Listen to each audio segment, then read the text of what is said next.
Very good morning to all of you. I welcome you all to the first session of day 4 of our faculty development program on design thinking. We have with us Mr. Ramnath Prabhuji, and we all know him. We have already heard him in many of our previous sessions here. So he will be talking about, we had already talked about how to identify the stakeholders, and we also learn about various tools to develop the understanding between the stakeholders in yourself. And he is going to carry forward that particular thing ahead and how to ask the pertinent questions so that we can be able to build that persona and all the mind matching tools and whatever tools which we have learned so far. The tools rely on asking the right. I guess this particular technical session will focusing on various strategies to be followed so that we can be able to get an understanding of asking the right questions from our all the stakeholders. So with this, I will hand over this virtual dash to you, Ramnaji. Please take over from here. Thank you. Thanks, Dr. Manoj. Am I audible? Visible? Yeah.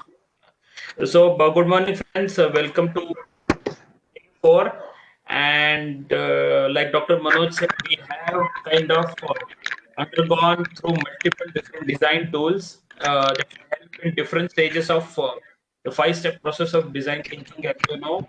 So, today, kind of, we will focus on part 2, that is defining the problem statement. And in defining the problem statement, we'll kind of will make this session more exciting. Case studies lined up. One which we had kind of I had with Dr. Manoj shared through you as a part of homework, which of course we'll cover. And in class, there is another case session which we have planned. With this, we kind of also introduce you to 2 different tools. One is a more prominent tool, which you all know, but we'll again revise it. And another one tool, which we also normally use in our design thinking session. So today's session will kind of focus on the process, step number 2, define, or the 5-step process. Recapping the step 1, if you all know, we did see different tools at the field stage, like stakeholder mapping, persona, journey mapping, listening, dialogue, observation, and all. So once after today's session, as you know, as you might have seen the timetable, there are 2 sessions lined up. Tomorrow we'll cover different design tools for the other 3. Step number 3, step number 4, and 5 of the 5-step process. Hope all this made sense. But before that, before we actually share my screen and we'll begin today's proceedings, as a ritual, any reflections or any insights you might have observed after yesterday's session or day before yesterday's session? Anyone, feel free or volunteer to share. Sir, good morning, sir. Good morning to all participants. Good morning, sir. Sir, actually, the yesterday session, especially the stress release session, it was a nice session and it is very useful to all the participants. So it is my observation. And moreover, the last 30-minute session conducted by Dr. Anbu sir. Actually, I have some experience with him as an ex-employee of Intellect Design Arena Limited. We have we have closely associated with Dr. Anbu sir because he's a very senior resource in Polaris Group Company, Intellect Design Arena Limited. And then whatever the stress release techniques provided by Satya sir, because I attended one more session in the I think past 10 years back I attended one session. It is conducted by the same resource person only. So it was a wonderful experience for me after a gap of 13 years because I had experience of 13 years in banking domain. So I totally my stress has been released by yesterday's session only. Because it was an auspicious program conducted by you people, sir, and thank you all. Thanks for your kind feedback. Thanks for the kind words. And in fact, yesterday's session was so exciting. We were actually not able to cover one part. So today we'll be covering one at the start as a continuation of the last session. So that tool, that tool is also related to stress management only, which my friend Satya. But before we actually proceed, any another one wants to kind of share their experience about what clicked yesterday? we had to make a right start of this session. Feel free to share your views. You need not to be technically correct, and you have to need not to be factual. Just share your experience. Good morning, sir. Good morning to all the Yeah, good morning, participants as ma'am. well as especially to Good Manoj morning. sir and everyone who has taken a lot of effort in organizing. In fact, I really Yes, felt yes, very yes. happy. Of course, we are Yes, yes. practicing all these things, but yesterday Satya sir made the day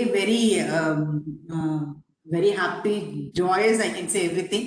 And Yes, from yes, yesterday, yes. I'm smiling and laughing. In fact, of course, Yes, yes, yes. The implementing entire the same session, thing in the house also. the entire session Thank you you are very much, laughing, sir. ma'am. Definitely, I will keep it on going. I will not let others down or myself. Thank you very much for all your positive inculcating ideas in the mind. Thank you very much. Yeah. And special thanks to Manoj sir also. Thank you, sir. Thank you. I'm always for you. Thank you. And thanks, ma'am. And what we did was we strategically placed yesterday's session because totally School of Design Thinking is going to go 13 sessions. So 6 sessions before that, 6 sessions after that, and Okay. that one strategically we placed it yesterday so that we maintain the tempo. Okay. Fantastic, sir. Fantastic. Yes. So anyone else? Anyone, feel free to come in. Good morning, everybody. Good morning. Good. Alok ji, please come in. If you can How are keep you, your sir? Hi. video on, sir, it will be very nice come out. We want to see you, Thank sir. you. Sir, thank you for organizing this last session, particularly this stress releasing, followed by Ambusa's explanation balancing priorities, sir. It was very excellent. This Yes, sir. forced us to think about how we are going to deal with our life in present scenario, followed by the incoming years. Excellent one. Thank you, sir. Thank you very much, sir. Our pleasure, our pleasure, our pleasure, sir. Thank you, Alok. Good morning, Please everyone. go ahead. This is Dr. Yeah, ma'am. Sheila. Please come in, sir. Please come in. Yes, Dr. Yeah, Sheila, good morning, ma'am. Good morning. Good morning, everyone, and all the participants. Dr. Manoj and myself, we go a long way. We have been colleagues in a previous institute, so now we all are. We both are at different places, but still we share a very good rapport, and that's one of the reason why I joined this workshop. Nonetheless, Very good, this has been one of the wisest decision. I have learned a lot through these 3-4 days. And one of the session which I really liked was the yesterday's session, that is the persona part. True, And the true, very way the videos were shown, the real life experiences to understand the idea about how to catch those things, that was really nice. So thank Yeah, you very again, good. Manoj sir, for organizing this workshop. And it is very well planned and well delivered. And all the speakers, esteemed speakers, you have done all a great job. Thank you. Thank you, ma'am. Thank you. Thank you, thank you.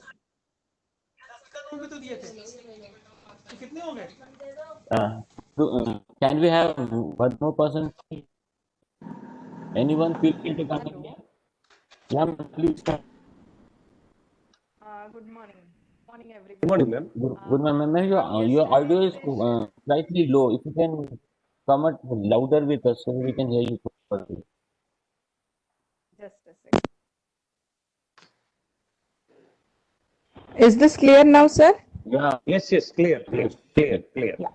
My main takeaways from yesterday's session is the checkpoint, the way system was designed and the checkpoints placed. So whenever we design any engineering oriented application, that is going to give us a good boost in designing our system. Right. Ma'am, it's not checkpoint, it is touch point. So that, Yeah, those touch points. yeah. That's fine. Correct. Opportunity for us to touch the stakeholder.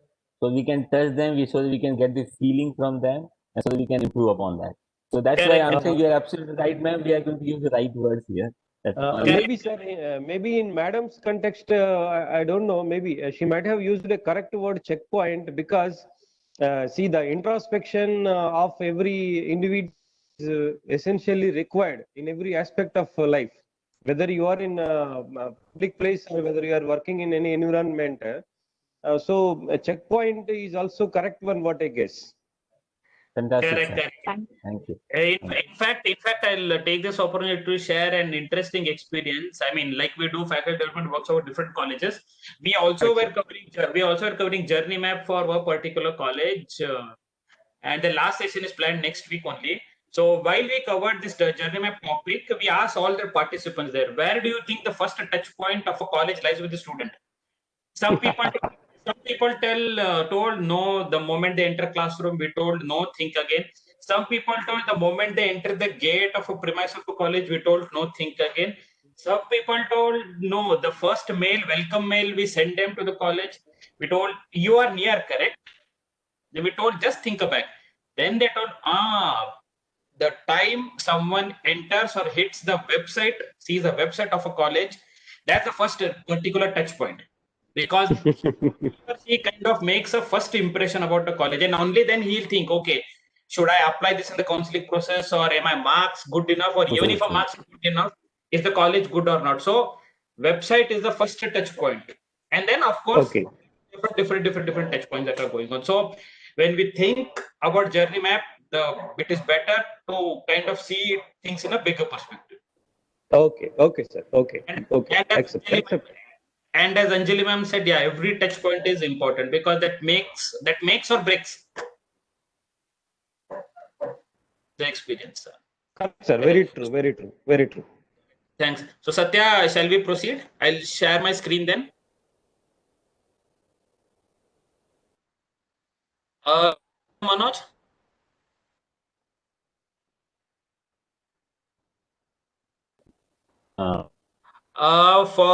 You need to unmute Satya. No, he's having some network issue, I think, Dr. Manoj. Fine. Okay. So in continuation with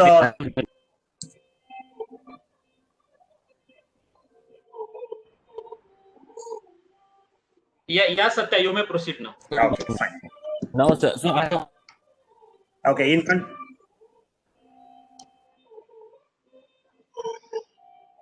is Dr. Manoj just trying to say something?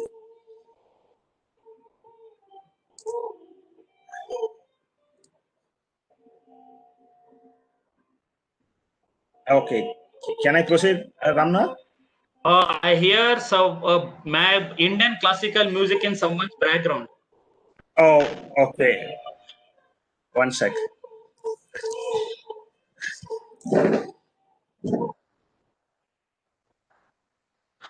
So friends, in the meantime, I guess Satya joins and rectifies background issue. What we thought was yesterday we also cover a well-known design tool or a prioritizing tool per se, which is Stephen Covey's 4 quadrants, that will kind of help someone balance a priority.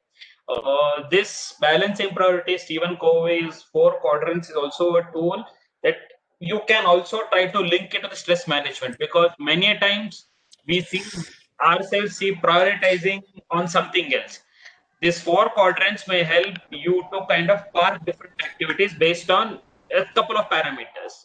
Yeah, I see Satya back. Okay.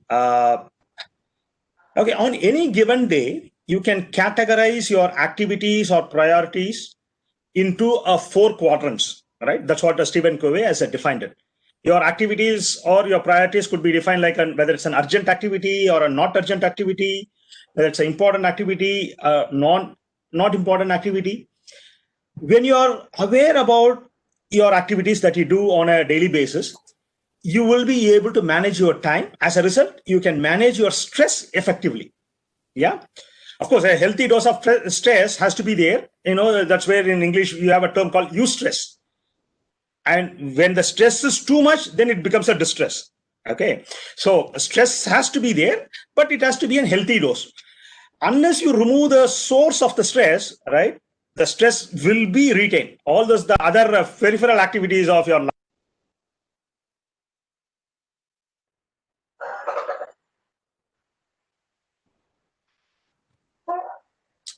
Yeah.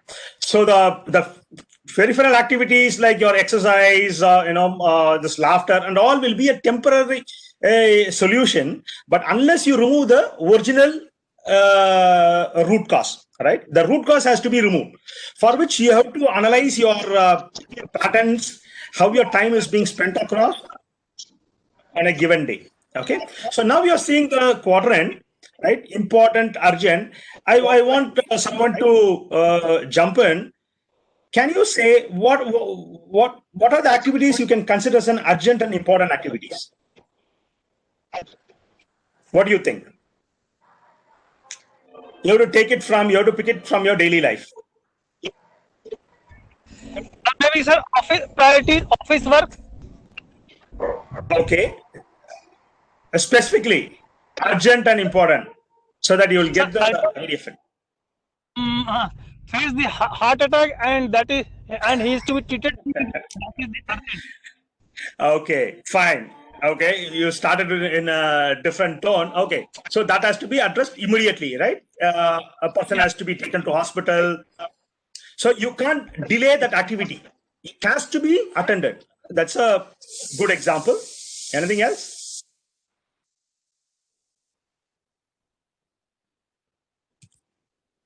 That's a good one. So accidents, right? When an accident has happened, that has to be attended immediately. You cannot postpone. You don't have a time at all. That could be coming under that category. Of course, there it is not your control. But let's be aware of that. Might be, I want someone to think about it so that you will get it from your personal life, so that you can relate to it. One more example that you can think of. What could be urgent and important? That has to be done immediately. Yeah. Some people have written in chat box in case you can see chat box. Oh, okay. A chat box that I have not seen. It may be a student who is supposed to be in the contact time in the examination. Okay. Preparation for a competitive exam, that cannot come under an important and urgent activity, right? It could be important. No, sir. He is supposed to. Examination, suppose he start at 10 and he just said he's about to reach the exam. Yeah, correct. That becomes it moves into an urgent category. Whereas someone has written electricity bill payment. Yes, on the deadline. If today is being the deadline to pay the electricity bill payment, and if you don't do it, what will happen? The electricity will be cut off. So unnecessary stress will be accumulated in your life. So how this could be avoided, this electricity bill payment pressure, the tension, how it could have been avoided if you have done it? Sir, Yes. Yeah, go ahead. Someone was talking. Sir, it was to be paid before the due date. Then the stress Yes. can be released. Obviously, and right? anything can be important or urgent if we are making it that much important or urgent. If like before due date or before the time is approaching for some work, we will do it before that, then I think that cannot be so urgent. Yes, wonderful. Then how you can schedule your activities in this quadrant? So you can push it important, that you can push it under a not urgent category. So it has to be done, but not in an urgent basis. That's where your planning comes in. So when you park it under a not urgent category, right, you can always find time. But if you don't park it under important, not urgent category, all those activities will be coming under important, urgent category, where you don't have much of a time. Obviously, you will be having a lot of stress. During that stress point, what will happen? You will end up making mistakes. See, the human body has been designed, they call it as either with a fight or flight response in a response to a situation. Obviously, when you imagine that situation to be like a important and urgent, which you can consider like a tiger that is approaching in front of you, that point of time you become, get into a situation called a paralyzed situation. So assume a tiger is in front of you, is going to attack you. That point of time, I'm asking you a question. Hey, who's the Vice President of India? Can you be able to answer that question to me when a tiger is approaching in front of you?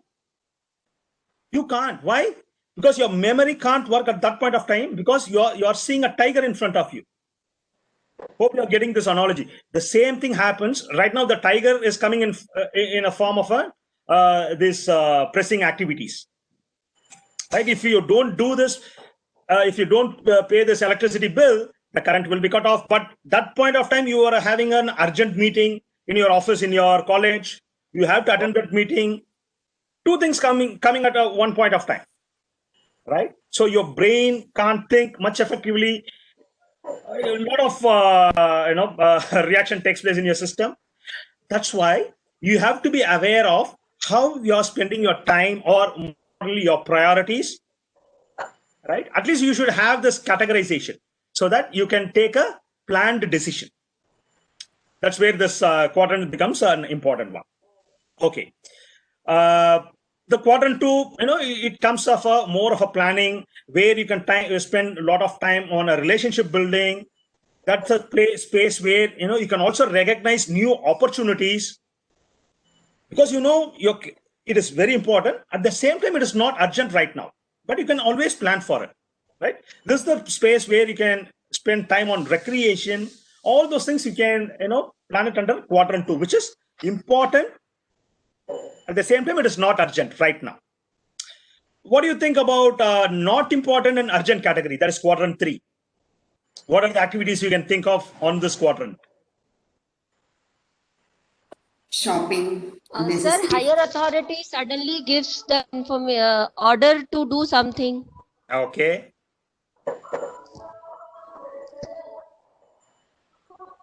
No, that comes under important urgent one. It has given and you have to do it. All the other priorities will, take a back seat because this has to be addressed. Sir, withdrawing money when we have 2 days holidays. It is not an important but urgent because next 2 days are holidays. Okay. See, okay. So, anyone? Any other thing that you can think of?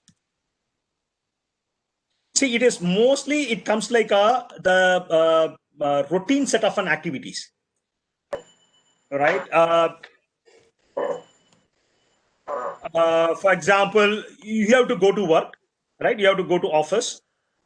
You have to catch a bus or you have to catch any other mode of a transport. That has to be done daily. You cannot say, I will skip this. There is no other way. Suppose your phone call is coming up, you have to attend it. You can't say, let me not attend it. Okay, if a call is coming from a credit card related thing, by looking at it, if you install the appropriate app, you can skip it. But if you don't know it, right, you are forced to take that. Or a call is coming from your friend, right? Then you are forced to attend it. Or a meeting has been scheduled, you are forced to attend it. You cannot skip it. But when you planned it effectively, what you have to schedule, what you need to spend your time on a given time, then you will be able to adjust this quadrant in a much more effective way. Otherwise, when someone comes in, pops into your cabin and starts chatting with you, you will spend the time with that person and your time just gets slipped away. Since you are not focused on your quadrant 2 activities, what will happen? You will just while away the time. Might be in the break time, someone comes and asks you, why can't we go for a coffee? So you will go along with that person. Since you have not prioritized your activities, you will just slip away your time. I don't say you don't have to do it. You can do that activities, but it has to be done in a conscious way. That is the focus over here. Okay, now let's go on to the fourth quadrant. What are the activities comes under not important, not urgent category? What do you think of? Not urgent and also not important. What are the forwarded WhatsApp message. Forwarded WhatsApp message. Okay.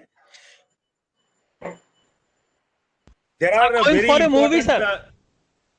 Movies. Okay. Guys, at the same time, let me also park it, right? When you forward a WhatsApp message, there are important WhatsApp messages are there that you need to forward it. But irrelevant or not so important, right? Those things we can park it over there. At the same time, movies, yes, you have to, once in a way, you have to go and watch movies so that, you get relaxed. But now what has happened? watching movie has become a priority one, a prioritized thing. The content that comes up in your OTT or in a different platform. So you give much more priority to that. All the other activities taking a backseat. So we are not saying a movie should be avoided. You can watch once in a way, but let it not occupy most of your time. Okay. What are the other things? Unnecessary shopping. Unnecessary shopping. Not required Okay. is shopping. Yeah. I think, sir, I want to come in here. Many of our friends are writing in chat box regarding entertainment technique and all. But I Okay. could say it should be important and non-urgent. We should not take all this thing on as a non-important thing. Getting you and your family on a trip, going for picnic and getting timely entertained so we can de-stress, it is equally Yes. important. It should not be urgent, but it should be important at a non-urgent category. Correct. If we have that mindset, then that will never happen. If it become non-important and non-urgent, it means Yeah. Wonderfully said, Dr. Manoj. It's that any entertainment comes into this category of non-important and non-urgent. Okay. Okay. Even though picnic doesn't fall into the category of entertainment, but it can be postponed or it need not have to be done also. No, it has to be done. A little bit dose of entertainment, recreation, all those things has to be done, right? But now what has happened was that is taking most of our time, right? So that's where when we have this perspective, when we have this focus, we will be able to split, or we can categorize or prioritize our activities in that appropriate zone. Satya, Yeah. can I chip in? Yes, Ramnath. Friends, don't see this tool as a standalone tool. Do see this tool in conjunction with what you did yesterday. Wheel of Life and visualization. Remember, in visualization and Wheel of Life, you had written down where you want to visualize or see yourself. Now, some of you might have given some bad ratings for some activities, which clearly indicated you are not able to spend the time or devote time, though it's part of your visualized state.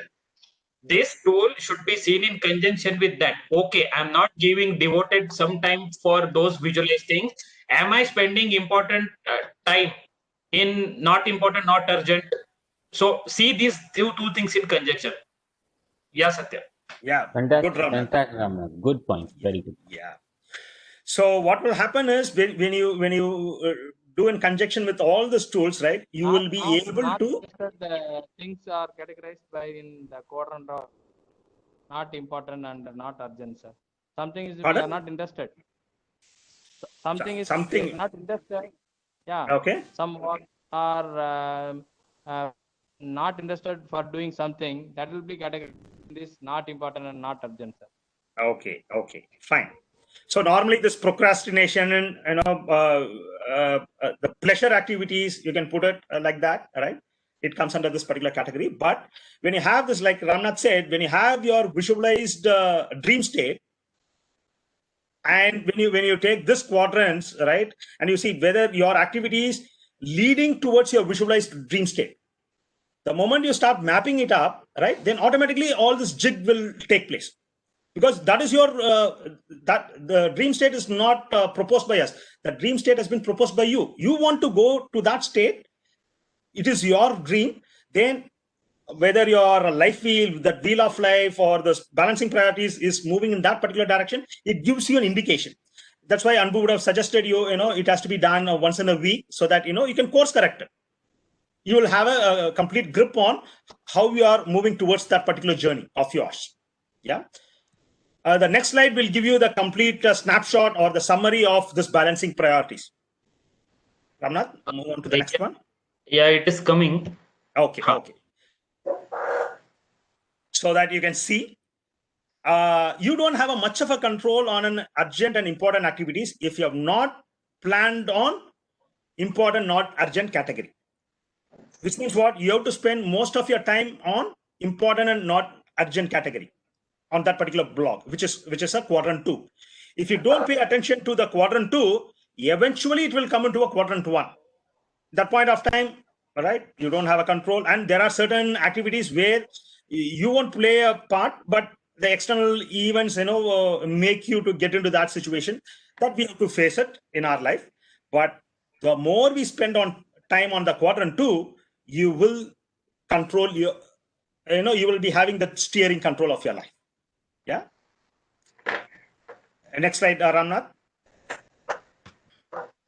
Yeah. So if you get this as a summary of how you can spend your time on a given day, then you will be balancing your, I would even call your stress in a much more effective way. Remember, when people talk about stress management, right, it is not that you have to remove your stress completely. No, that's a wrong idea. You have to have a healthy dose of stress, right? That healthy dose of stress makes you to perform. But when you bog down by it, and that stress doesn't allow you to make you to progress forward, then it becomes a problem, right? The healthy dose of stress, it is called as a eustress. It has to be there. To have that, we inculcate a different set of activities like this, laughter, things like that. Hope you got this. So just I want to add on here. Yes, Dr. My last 15 years experience in private sector, I think we are mainly working in this crisis zone and the routine zone. We are either working on crisis zone or we are so occupied with our routine thing. This result zone, we aspire to go into that, but we hardly get time. We are so occupied, consumed with this routine zone and many times on crisis zone. So that is the biggest challenge, to move from here to here. Correct, Dr. Manoj, but that's the place where when the deadline has been set, right, especially in the corporate environment, right, that's a place where you have to have a dialogue with your supervisor, with your manager, right? This can't be done, or you have to have a healthy dialogue. And you have to say that with that assertive tone. That's a place where somebody doesn't know how to put that assertive tone. They'll take everything, and obviously that so-called burnout will happen because you have not established that healthy dialogue with your manager, right? That's where that assertiveness is a separate course by itself. How to say no, where to say yes, all those things. Yes, doctor. Is there any possibility that one quadrant can go into the other partially or fully? No, that's what. If you have not planned this result zone effectively, it will get into that crisis zone. Okay. Like somebody was saying, right, that electricity bill, if I have not planned for it, right, then it will eventually move on to a deadline. And on that deadline, you will have some other priorities will be coming up. Suddenly your manager calls you up, your vice chancellor calls you up and asks you to take some session, and you don't have a choice. You have to take that session. That point of time, multiple things gets clashed. You eventually get into that crisis mode. You were telling about one particular example. Anything can go into the other, right? Even 4 can go into 1. Like sometime or other, you get more stressed out. Your escapism or escape zone can jump into a crisis zone where your health issues are concerned if you're not going and taking a break or so. Yes. Yeah, fine. Thank you. Thank you, doctor. All these 3 zones. Knowledge, I hope. It depends upon the people knowledge and what they are interested. Suppose someone is highly health conscious, comes under crisis zone. Okay. So even in yesterday's program, I was asking people, you all know about doing exercise is good for you, especially during this COVID period. How many of you regularly doing exercise? Right? And hardly few people raise their hands. So you know it, you are knowledgeable about it, but are you taking action towards it? That's where I started. Even if you don't do it, at least you start with that laughter sort of thing, or even one step down, not even laughter, smile, start with smile. See, even when I see on the video, only Dr. Balachandar is smiling as I'm saying this. Now Dr. Manoj started smiling and Ramnath started smiling. And see, he started appreciating. So whenever you get, all the time you can't do it. Then it becomes a plastic smile, all the stuff. So whenever you get an opportunity, then you do that. Instantly, it will take a few seconds. Then you go back to the normalcy. That is okay. So for that, you have to be aware of it so that you will effectively, juggling around with whatever the life is throwing at us, the challenges. Okay, guys, so keep the, yeah. Sir, I have one question. Sometimes it happens that if we will not treat any event or any activity as important or urgent, then there may be possibility that we cannot ever do it. Okay. No, if it is not at all important, it will not come under your thought process itself. So either it has to be important or not important, right? So you wouldn't have paid attention. See, if it's important, right, you would have paid attention. But the human tendency is we will postpone it, we will procrastinate it, right? That eventually comes at the later stage.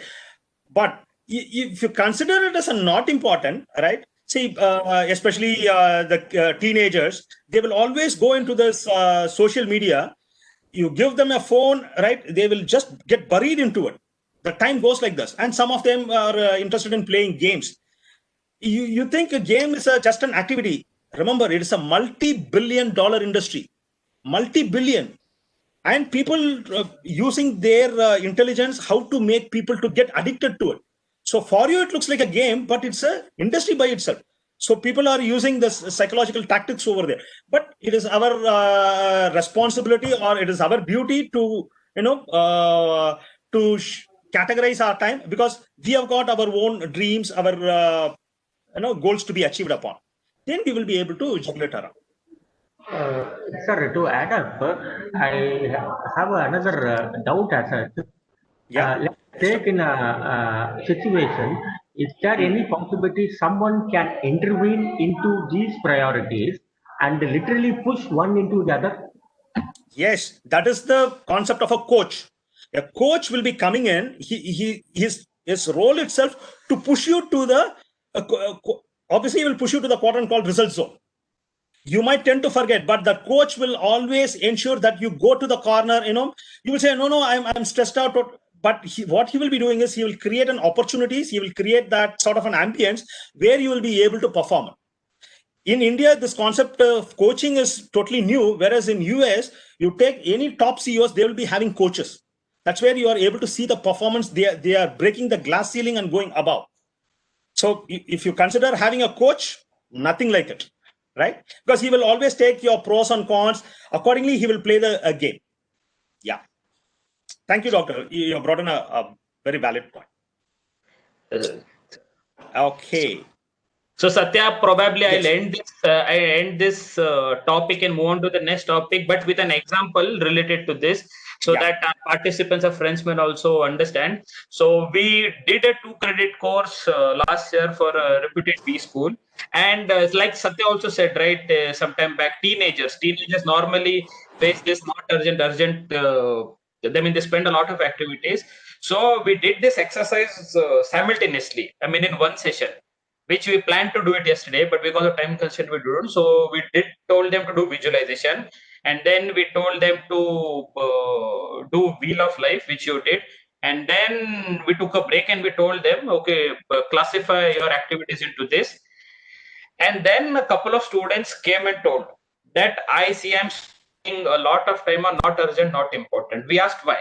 Because a couple of students said in their dream visualized state, they wanted to be seen themselves as leader in marketing specialization, 5 or 10 years.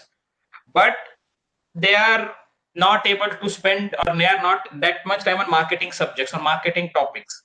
That's why they are able to score low. But they saw that they are spending a lot of amount of time on escape zone, not urgent, not important. They are attending those cell activities which are not even related to marketing. Why? Peer pressure. They are not able to, or they are spending a huge amount of time on watching TV series or watching games. Why? Because peer pressure. Because the next day, my classmate will ask, have you seen that season? Have you seen that episode? I don't have an answer. But is game series very, very important and urgent? Probably not. But it is not urgent, not important. But because of peer pressure, I am attending Excel activities of non-marketing items, or I am watching or spending a lot amount of time on game series, which are not urgent and not important. Like Satya said, there should be some activities, but should you spend too much of time? No. So what was happening was that those few students were spending a lot of time on zone number 4.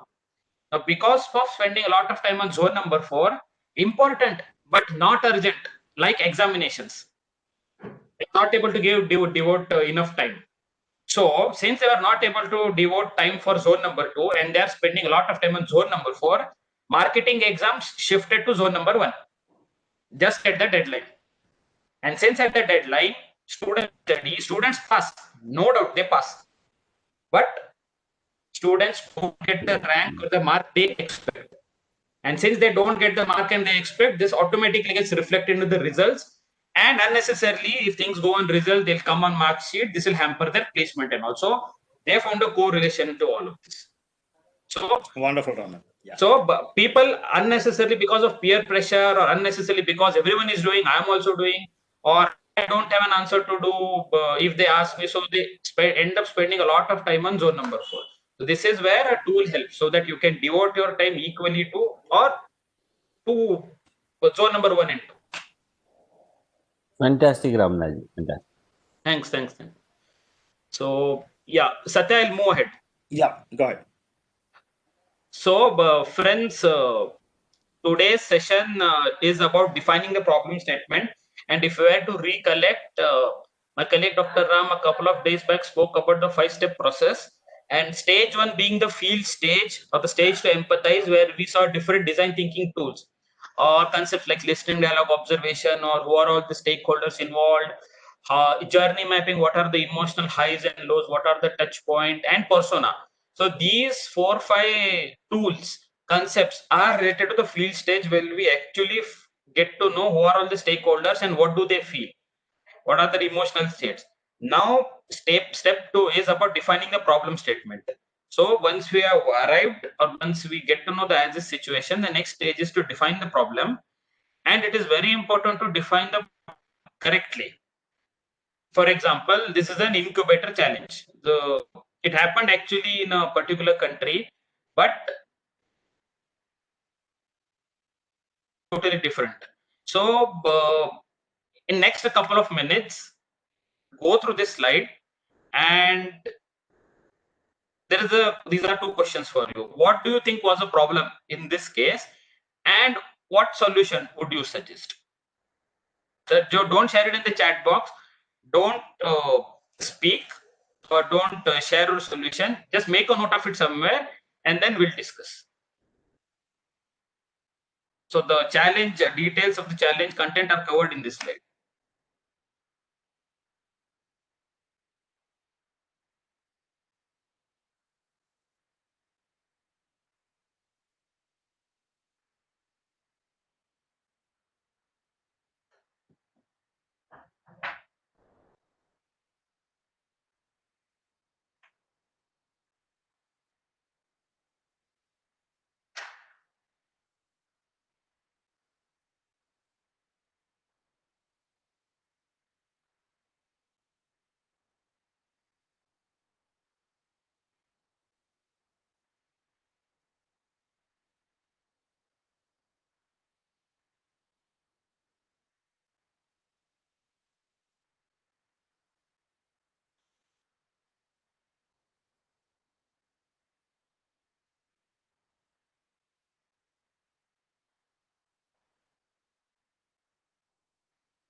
let me know when you have done, or let me know when you have found answers for these two questions. And there is nothing right or wrong. There is nothing right or wrong in any case. So these are all not mathematics or formulas where there is clear-cut answer for 2 + 2 = 4 or 1 + 1 = 2. It's about perspective.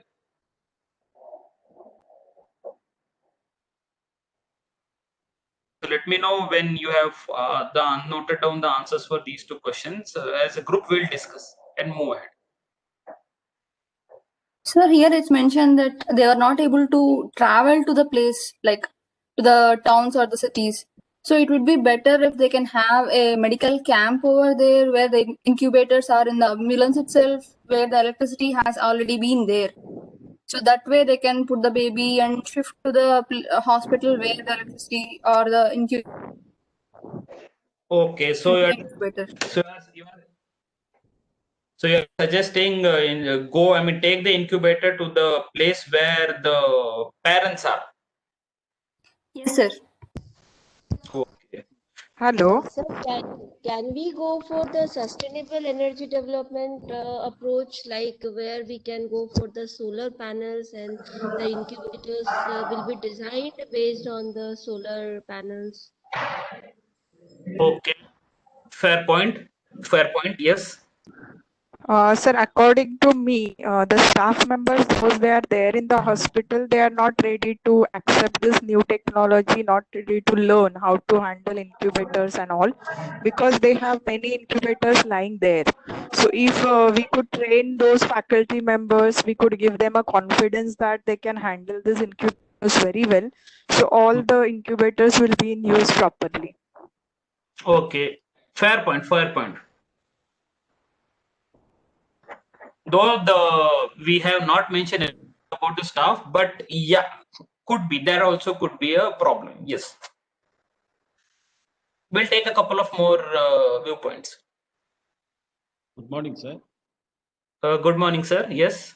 Sir, I think the root cause should be addressed, sir. Like need for the incubators should be mitigated by containing campaigns for nutritious food at the time of pregnancy, and avoiding the need for incubators should be more addressed. And later, we have to use the incubators in an optimal manner by arranging the necessary things, sir. That's what I. Thank you, sir. Fair point, Dr. Ramchandra. Interesting point. Sir, my point. Yeah, sorry. My version of seeing this is in two ways. Number one is immediate effect. First one is taking, as somebody told, you can have a mobile hospital so that it can go around everywhere, and that will give an immediate effect onto the people who are there away. On a longer run, this could be effectively changed by improving transport, education, infrastructure like road and electricity, maybe non-conventional method also. So on a longer version, a better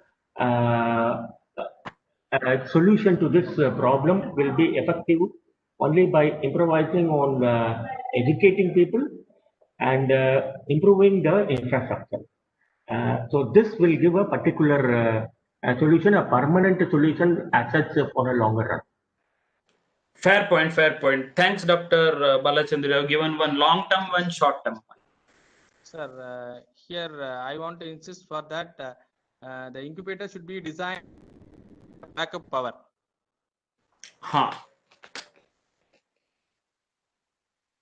Okay.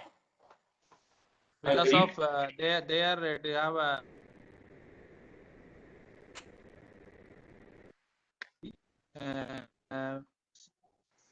the incubator should be designed with some backup power supply, battery powered, maybe it will be the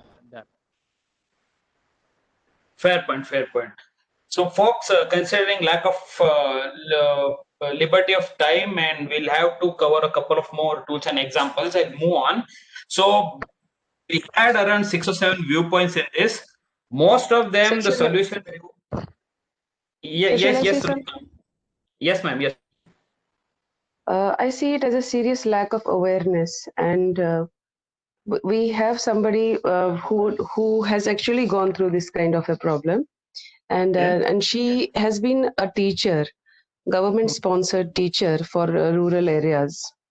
It was conducted under Gram Sabha facilitation.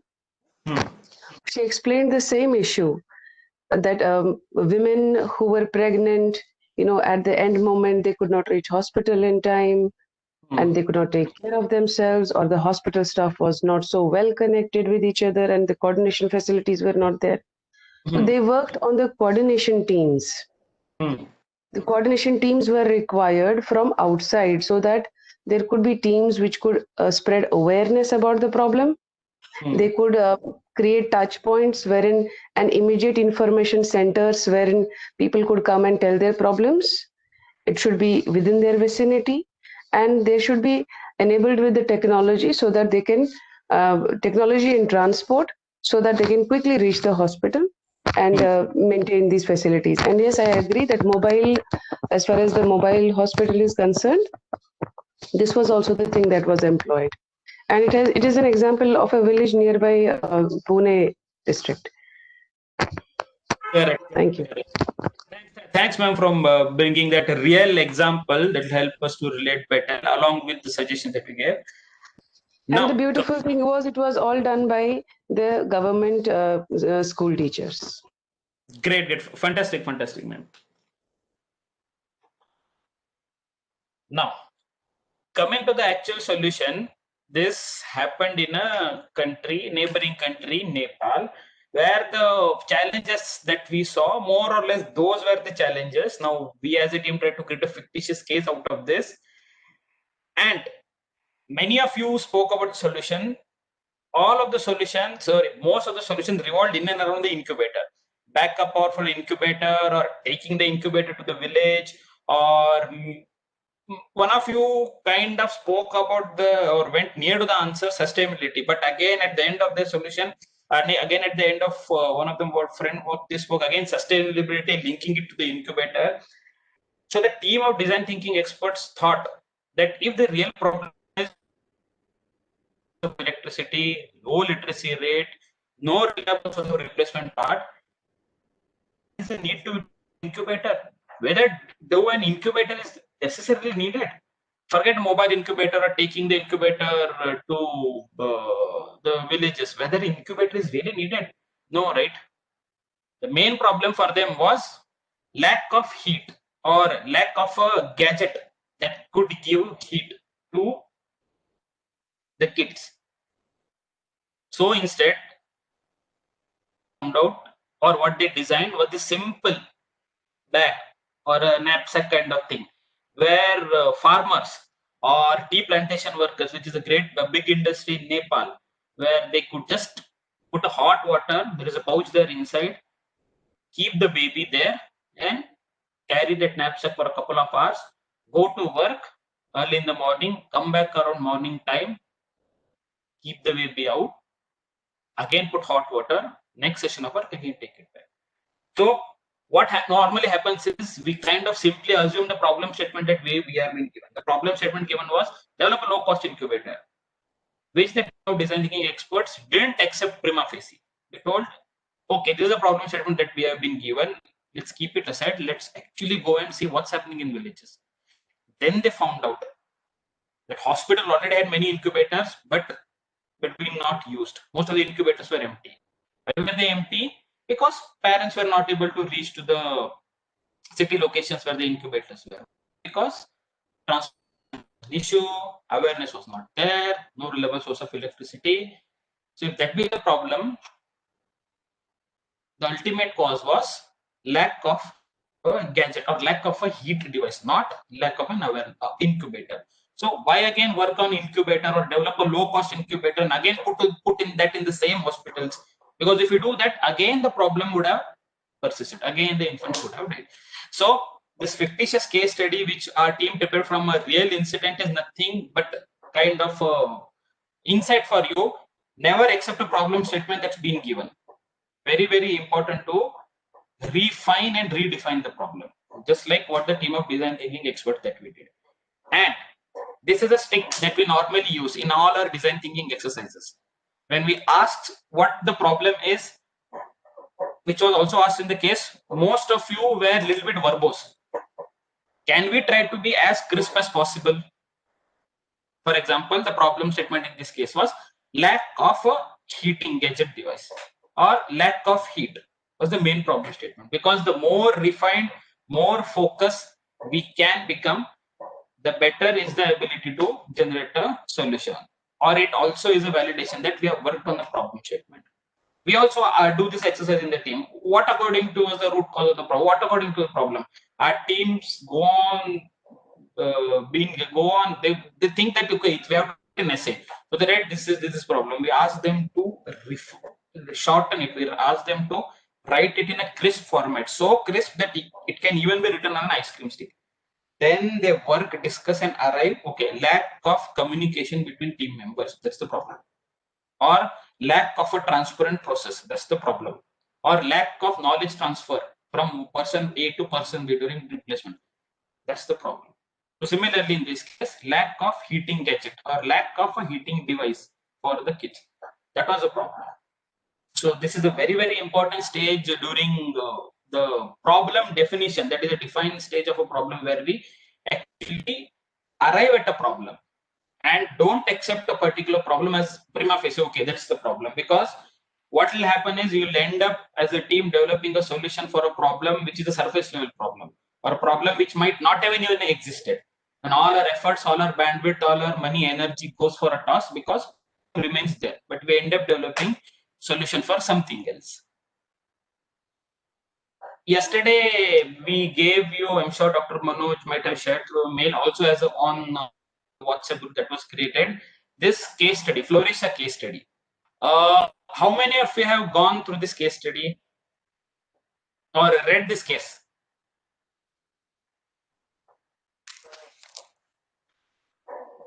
Yeah, please feel free to come in here. Please feel free to come in. Yeah, I have too. read the story. Okay. Sir, I have also gone through the paper, sir. So, because I want to actually show a nice video about this. So, for those people who have read the case, what exactly do you think, or where do you think was the problem?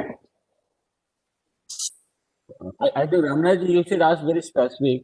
That case study has two very specific queries at the end. Are they able to get to that query? If they can share their views on that. Yes, certainly. The reason was that they have the Florisha is no longer in the top 5 list, though they were earlier performing better as far as the rating is concerned. The first concern was this was the major concern. Florisha is the case. Correct. So if you kind of, friends, go through the case, you will feel lack of nutrition was a problem. But was that the actual problem? Have some solutions for that. Yes, ma'am. Yes. So there are few things that the people has to go through. So these are the medical, where usually during the old age they go through depression, poor dentition, then the side effects of the medication, gastrointestinal diseases which cause malabsorption and maldigestion, then infections, inflammations, ulcers. Then they have few pains where they cannot, like the osteoporosis or whatever, where they cannot get up and come to the dining hall even. Then the hyperthyroidism, which makes them lose their weight easily. Then falls and fractures, which is common in that age. Then loss of taste, loss of appetite. Then the social things, like they are missing their family. Once they go back to the family and come back, they are like, I'm missing my family, I don't want to eat this. When they see something which is their kids' favorite stuff, they don't like to eat it. Then isolation and loneliness, then increase in the cost. So they might think that, oh my god, this is way back in my time, this was so less, and now it's not even affordable for me, so let me not buy it. Then decrease in the quality of life. Then further, the suggestions that I could say is give them exercise so that they will feel hungry and want to eat. And the community care, the people can provide them with more of the food where it can be sent to the home, like the home delivery of home meals to their home itself. And there could be some volunteers who can feed them, like make them eat by telling stories, which is common in US. So this can also be implemented, like the community meals program. And Correct. Ma'am, just hold on. I just want to come in here. Ma'am, can you highlight the 1,000 gram problem? Pardon me, sir? Can you highlight the 1,000 gram problem here? 1,000-gram problem. No problem. You have put 10, 20 problems away, and we already know that we have to prioritize this. Sir, may So I what is the interrupt, sir? 1,000 gram problem? Sir, the nutritious value, the old age people are not getting the nutritious value. Sir, may I say what I feel, sir? Sir, what I feel, they were not personally involved in feeding activities. Had they been involved in cooking, because some were very good cook, they were personally not involved. They were rather in isolation. So they were personally not because the people were personally not involved. I think Alokji, you are giving the solution. Can you define?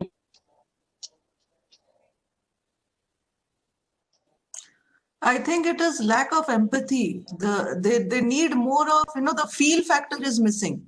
Exactly. It is not about the funds allocated or how much of GDP the country is spending. The old people are like children. They need that care. That care from nutrition comes from that care actually for old people. So actually, the ma'am Sheila has highlighted one. If we have some another, but I only highlight that 1,000 gram problem and then give a solution to that. That ma'am, try to just give whatever you said. Just Okay, say so this is what I feel in what 1,000 ma'am gram. said, I have something to add to it. So the old age people, they cannot eat. So we have to provide them with the right amount of food which is nutritious for them. So for that, they cannot have meal like what we eat. So it has to be split into small meals which can be easy for them to be chewable, like the scrambled egg, which is nutritious and not easy to digest as well. So the cheese crackers, milk-based food, scrambled eggs, soups, baked beans, sandwiches, both options of veg and non-veg, and healthy snacks such as fruit yogurts, custards, mashed potatoes, energy supplements, and more of fluid intake. These are the things that I can come up with, sir. Great, ma'am. Fantastic, ma'am. Now, considering lack of time, probably I'll straight away jump into this actual main part of this. This again, like Nepal, happened in a country, Denmark, where a particular municipality also faced the problem. And again, they kind of gave the problem statement. They gave the problem statement to a design thinking firm, Hatch and Bloom. And like the design thinking firm in Nepal, even Hatch and Bloom also didn't accept this as a problem. The problem statement was given to them. We have to make the food more nutritious. They kept the problem statement side and they actually listened, had a dialogue, listened and interacted and observed with not only the elders there, but as the canteen staff there. So the insights actually led them to refine the problem statement and probably test whether the problem statement actually exists or not. So we have kind of taken this video from YouTube, and the courtesy of this is University of Virginia, who also has a design thinking or innovation tutor course. So we'll kind of take a look at this video. There also in this video you will see their own 4-step process of what is, what if, what works, which is also in parallel to what we do, like design thinking process.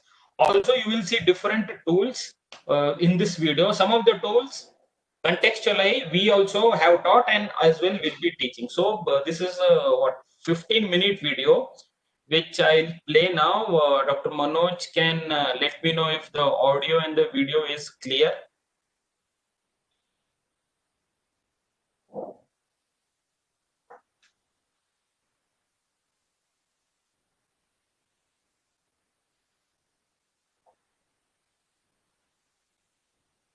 Is it We clear? could not hear you, sir. We could not hear. Just play it again, sir. Play it again. We could not hear the audio. Got it. I understood. I might need to do that checking. Yeah. Yes, Optimize. you have to do that.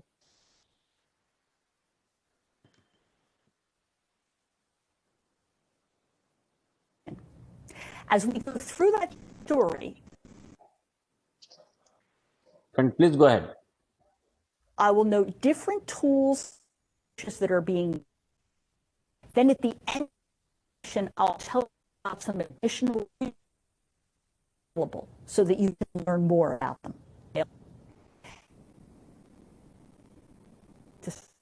Network look like real world.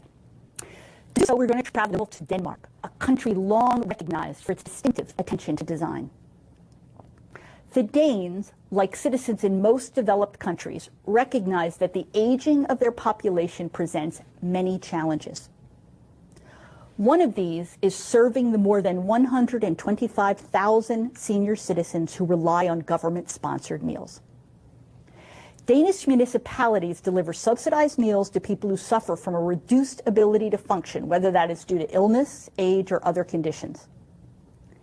Many of these seniors have nutritional challenges and a poor quality of life because they simply do not eat enough. An estimated 60% of elders living in assisted living have poor nutrition. An estimated 20% are actually malnourished. In response to this growing social problem, the municipality of Hustabro decided to dedicate their efforts to improve meal service for seniors, and they invited Danish innovation firm Hatch and Bloom to work with them to figure out how to improve the nutrition of their elderly population. Municipal leadership saw the project initially as straightforward.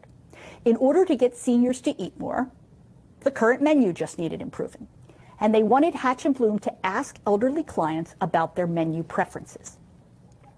This is a great example of how too narrow a definition of the problem to be solved can drive a lot of hope before you even start.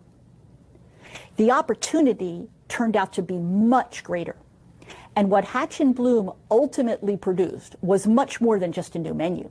It was a completely redesigned meal service that offered higher quality, more flexibility, and increased choice. This dramatic reframing of the opportunity emerged from the user-centered design approach that Hatch and Bloom brought to the process, in which they discovered that merely fixing the menu wouldn't solve the nutrition problem. Let's look at some specifics about how they did it.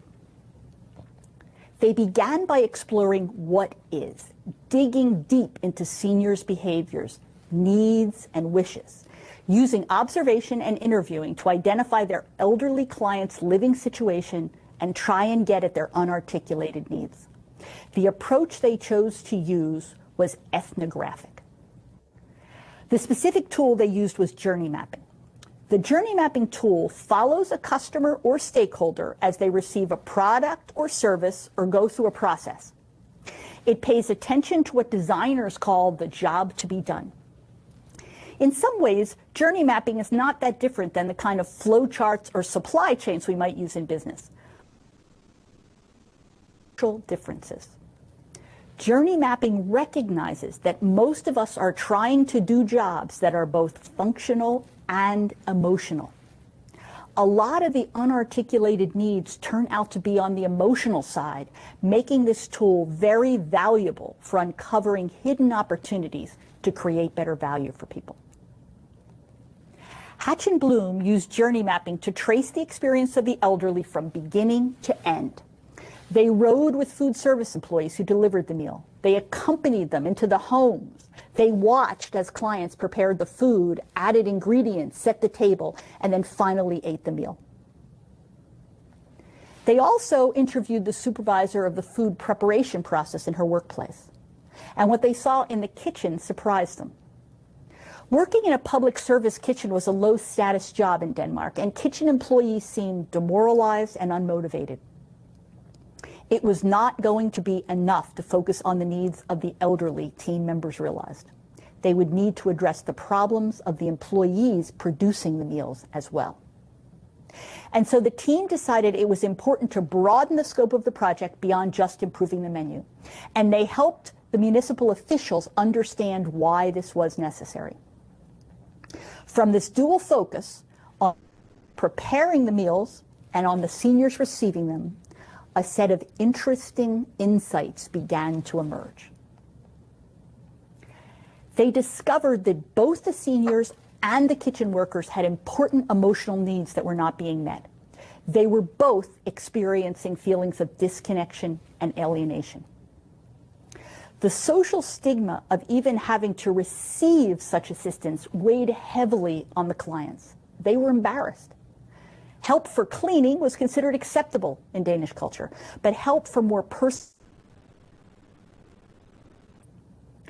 It also mattered who was providing help. In Denmark, a senior hoped to receive assistance from a relative or a friend. If that was not possible, perhaps one could hire someone. But it was a last resort to receive assistance from the government. Also painful to seniors was the loss of control over their food choices. We discovered that deciding what kind of food they put in their mouths was the second most important thing for the elderly after taking care of their personal hygiene, the head of the Hatch and Bloom team told us. And they hated eating alone because it reminded them that their families were no longer around. All of these factors contributed directly to the nutrition problem and put it in a broader context. The less they enjoyed their situation, the smaller their appetites. The kitchen workers, Hatch and Bloom learned, were making the same boring, low-cost meals over and over, not because they lacked skills or because they just didn't care, but because of the perceived economic and logistical constraints that prevented them from doing something more interesting. The team also found positive things, however. They discovered that the generation of seniors they studied was very responsible and capable in the kitchen and had a keen sense of the seasons and positive associations with seasonal foods such as apples in the fall and strawberries in the summer. They also often tried to customize their meals by adding spices or using their own potatoes or vegetables. The Hatch and Bloom team also discovered that the kitchen workers really did care and wanted to do a good job. Once team members had finished their ethnographic research, they moved into the what-if stage. For this, they wanted to enlist a broader group of stakeholders in understanding the nature of the challenges and participating in creating a new and better meal service. They wanted to co-create with their important stakeholders. To accomplish this, they had a series of workshops that brought together a diverse set of stakeholders. It included public officials, volunteers, experts in elderly issues, kitchen workers, and employees of residential care facilities. Together, they reviewed the ethnographic research and developed insights and design criteria to form idea generation. This kind of co-creation is another important design tool. Inviting stakeholders into the creative process creates ownership and engagement as well as producing better ideas. The co-creation tool will turn out to be useful in every one of the 4 questions, as you'll see later. In the second question, Hatch and Bloom used a brainstorming process in which facilitators used analogies as trigger questions to help shift participants' mental models of food service as they generated ideas. The facilitators asked participants to think of the kitchen as a restaurant, triggering a creative rush. The kitchen workers, they assumed then, must be the chefs. And if they were the chefs, who were the waiters? This began to bring ideas like the condition of the vehicles used for meal delivery into the discussion. They continued to work with the restaurant analogy as they considered itself. Until that point, the menus had been minimalist, factual descriptions of the food, perhaps detailing how it was prepared. For instance, one item read, liver, potatoes, and sauce. That's not exactly a description that will make your mouth water, is it? But now participants in the workshop wonder, maybe we should look at actual restaurant menus. Maybe we should describe our meals in a completely different, more enticing way. The third workshop moved them into the what wow stage and continued to emphasize the design tool of co-creation. But this time, co-creation was used to test ideas rather than generate them. This third workshop was much more hands-on and involved prototyping, at least in a rough way, the solutions coming out of the what-if workshops. For example, Hatch and Bloom worked with participants on 3 different versions of the menu, asking them which they liked and how they felt about various aspects, such as the colors they favored and whether they preferred photos or illustrations. They used a design tool called visualization to make these different options feel more real to participants. Visualization is one of the essential design tools. It's not about drawing, a skill that many of us don't have. It's about using imagery to make an abstract idea more public and more concrete so that it will be more visible, clear, and understandable.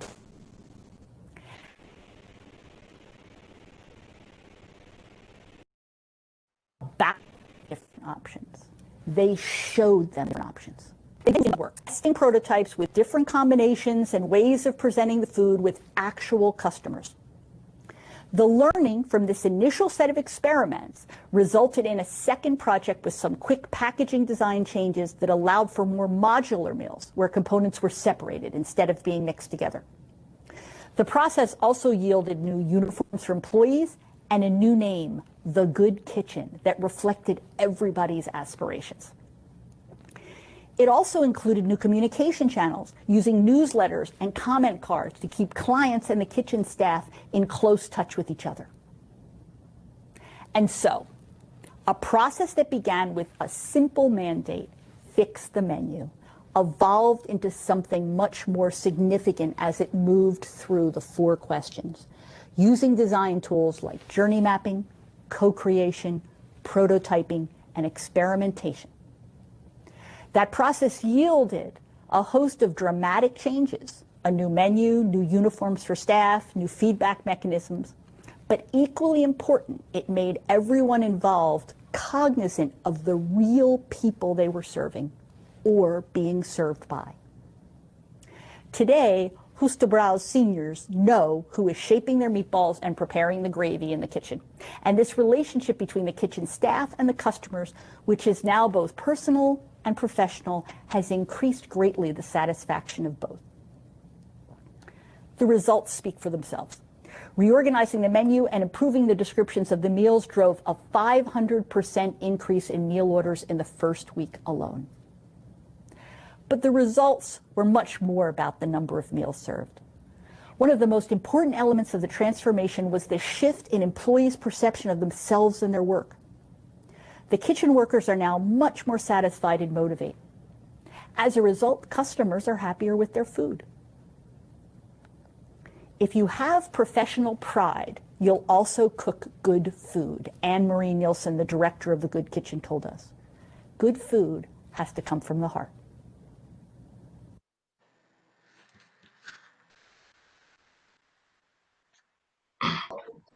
It's an excellent video. Excellent. Really appreciate it. Thanks, ma'am. So what we'll do is also in YouTube you can search The Good Kitchen. You will see the first link that prompt. So very important to find the problem statement and actually check whether a particular problem statement exists or not.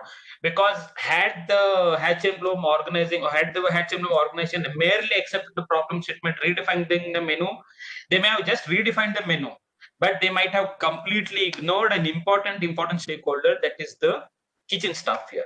That's why we tried to cover stakeholder mapping very importantly, because during problem solving phase, very important to identify who are all the stakeholders, because you may never know. We might see, or we might start to develop a solution for a particular stakeholder, like elders, for example, here, but we might end up missing another stakeholder who also might be part of the same problem. So therein lies design thinking is not only about the problem, but also about the people who are facing the problem. The problem could be incubators, the problem could be nutrition food, but it's also about the people who are facing the problem. An important thing in problem solving is define the problem.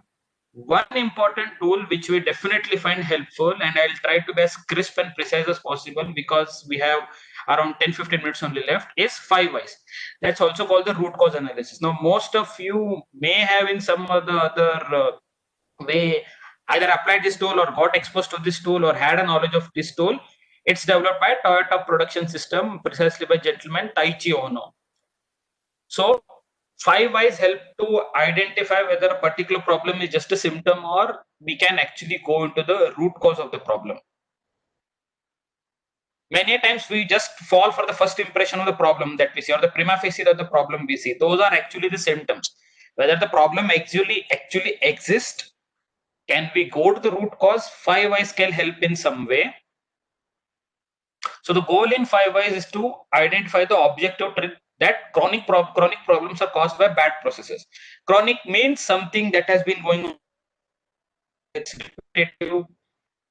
Here the objective is to, objective of 5 whys is to identify the truth that are really the bad processes that are causing these chronic problems. More or less, we kind of blame it on the process. But is there a human element involved that is a part of the process? More or less, we blame it on the technology or blame it on the process. But 5 whys will help you to see whether there is a human element involved. 5 whys can help us to go to the real cause of the problem beyond the hidden obvious. When 5 why approach goes haywire, it becomes 5 blame. So very, very important that we seek for the truth here objectively and don't go into blame gaming. And that's why the approach of applying 5 why requires an environment of mutual trust and empowerment, because we are here to objectively find the root cause of the problem. And very important to be prepared with a mindset that we might hear some unpleasant facts or our blind spots, if I have to draw an analogy, which might be unearthed. For example, the robot stopped abruptly and ceased to function. This is actually the first example of 5 why which Toyota applied, and then they championed this 5 why cause. So why did the robot stop abruptly and why did it cease to function? Because the circuit was overloaded, causing a fuse to blow. Why? Because there was an insufficient lubrication. So they got locked up. Now, why was there an insufficient lubrication? Because the oil pump is not circulating enough oil. Why? Because the pump intake is clogged with metal shavings. Why? Because there is no filter in the pump. So the problem statement without applying 5 why would have been to revamp the robo, which would have cost $1 million. What the solution is? Just perform a periodic check on critical machine parts. This is the Toyota's example. Another example we'll see. Customer is delaying payment for brochures that were printed and delivered to them. I mean, we printed and delivered to them, but why is the customer why is the customer delaying? We printed and delivered it to them, but why is he still delaying? Because delivery was late and the customer could not use. Why was the delivery late? Because the printing took longer than expected. Why did it take longer than expected? Because the printing ink stock got exhausted. Why? Because the ink got used up in the last minute order of high value. Why? Not enough stock of ink and could not reorder supplies on time. So foresee customer requirements and also find a vendor who can supply ink at a very, very short notice. Another example. A welder burnt herself during the work. This is a classic example which normally seen in plants and automobile plants and all. Well, safety is of very, very important aspect. Welder burnt herself during the work. Why? Because she was not wearing a protective gear. Nobody will ask this. Why was she not wearing a protective gear? That particular welder is careless. The particular welder is not following the norms. It's very, very important to follow the norms. Do one thing then. Let's again create a rule. Those who won't wear the protective gear or that apron or that mask or that hand gloves, they'll be penalized. 1 day salary or half a day salary gone. So, but is that the actual problem? Let's see. Why was the welder not wearing? Because it was very hot in the room. Why was it hot in the room? Because air conditioner was not functioning properly. Why? Because the wires to the edges air conditioner were burnt. Why? The main socket was faulty and needed repairs. Changing the electric fitting to comply with latest safety regulations. Else, people will just, okay, welder burnt hers during the work, that's it. It's part of their problem. They are not compliant. Let's find them. But can changing the electric fitting to comply, will it help? Could be. There is a customer irritation due to delayed delivery. Why? Because not all the modules were complete. Why will not all the modules complete? Because the resources were mapped late. I mean, the resources were inducted late in the project. Why were their resources late? Because resources were onboarded into the system late. I mean, they became a part of organization very late, and after organization, they came into the project again very late. Why were they onboarded late? Because the approval from CFO to initiate recruitment process did not come on time. And why did it take for long for the CFO? Because the project manager did not give resource requirement to the CFO at the beginning. So how can we solve it? All leaders to be sensitized on process of initiating resource requirement at the beginning of each year. So initiate a process at the beginning, anticipate how many resources will require, so that accordingly the CFO, project manager can forward it to the CFO, accordingly they can take an action and all. So important, sorry, not important, not urgent, but important process of initiating. If you don't do it, go into crisis, urgent and important. So 5 whys will kind of help you to arrive at a root cause, why has something happened, and accordingly you can take a corrective action rather than working on some simple, rather than working on some other symptom which might not be the actual root cause. Now, as we do 5 why exercises, okay, before we kind of I explain this slide, normally we tend to get an answer at the 4th or definitely at the end of 5th why, but for some problems you might get that answer at 6th or 7th why. For some problems you might think you can have got an answer at the 3rd or the 4th why, but generally you will tend to get an answer at the 5th or just before the 5th why, at the 4th why. But as you do it individually, or even if you are doing this 5 as a team, there is no hard and fast how you have to do. It might happen that you will find branches. There might be 2 root. Here it is very important to apply the 3rd law of design thinking, which root cause is 1,000 gram. I'll give a very rough analogy of cricket, because we all follow cricket. Let's ask a particular team performing very badly. We ask, why is the team performing very badly? Why 1? Then we get an answer. We ask, why 2? Then let's assume there are a team of 6 people who are doing. 2 people think, okay, the batsman is a problem. Then they ask, why number 3 question for the batsman. They get why number 4. They get number 5. Then they arrive at a root cause related to the batsman. Okay, batsman might be some problem, or the root cause is batting team is not doing good, batting department.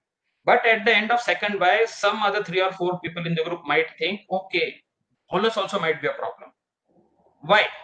Why number 3? Then they get an answer related to bowling department. Why number 4? Then they get an answer, oh, because something is there in the bowling team, that's why it's not good. Now assume both of them are true. Root cause 1, that is, there is some root cause analysis of batting department, and that's also valid and genuine, let's assume. Also, let's assume root cause number 2, bowling department. Now both are valid. As a team or as an individual, are you going to solve both of the problems simultaneously? No. This is where as a team you have to arrive which root cause is 1,000 gram.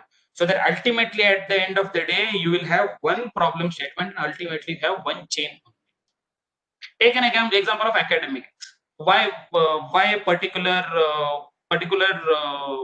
set of students, or let's take an example of this particular academic year. Why this particular academic year is not being, you will get an answer why 1. We'll ask why. Now some people might link it to the capability of students.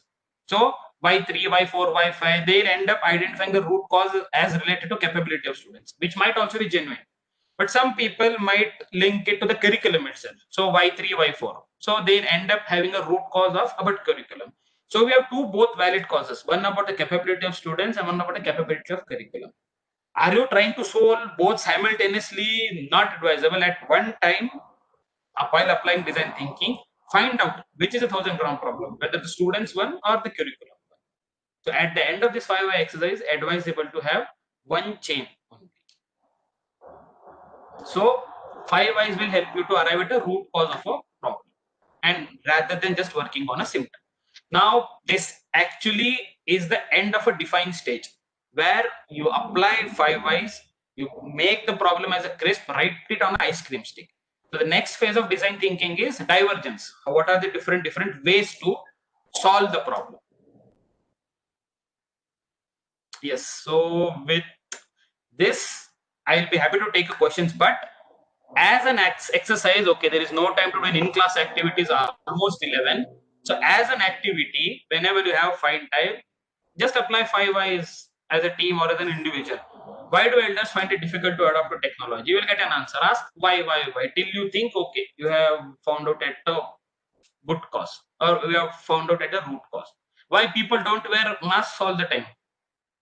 That's a problem. Still, many a times we see people still don't wearing the masks, despite masks being very important way to protect ourselves. Why do students avoid library? So pick. These are the indicator problems. Pick any of the general problems you fail, and just apply 5 why as an exercise or as a practice. With this, we come to the end of today's session. In case you have any questions, let me know. We are here. Yeah, dear participant, if you have any queries or if you want to share your observations here, feel free to comment.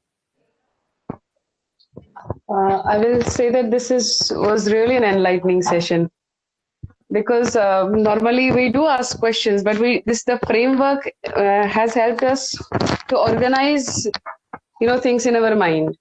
Now whenever we will ask questions, we will definitely go deeper and deeper, and that is how I think research is also all about. We narrow down on the problem, but this research in this framework is definitely going to help a lot. Thank you so much. I'm going to share it with our fellow scholars. Good, man. Thanks. Great. Yeah, please. If someone wants to comment, feel free to.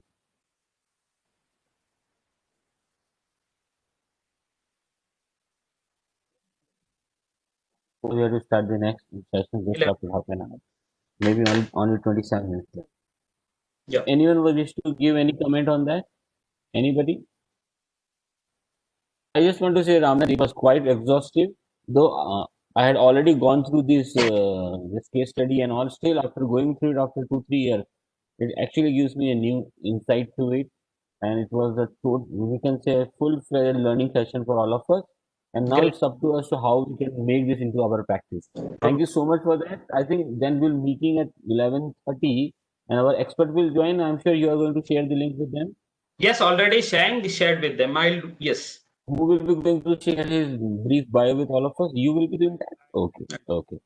So nice of you, sir. Ramnaji, thank you once again for having this session for all our participants and all. It's always nice to hear from you. Dear participants, we will be meeting exactly at 11:30. So please be sure that you are available at 9:25 so that we can start our session on time. Thank you so much and take a short bio break for that. Thank you.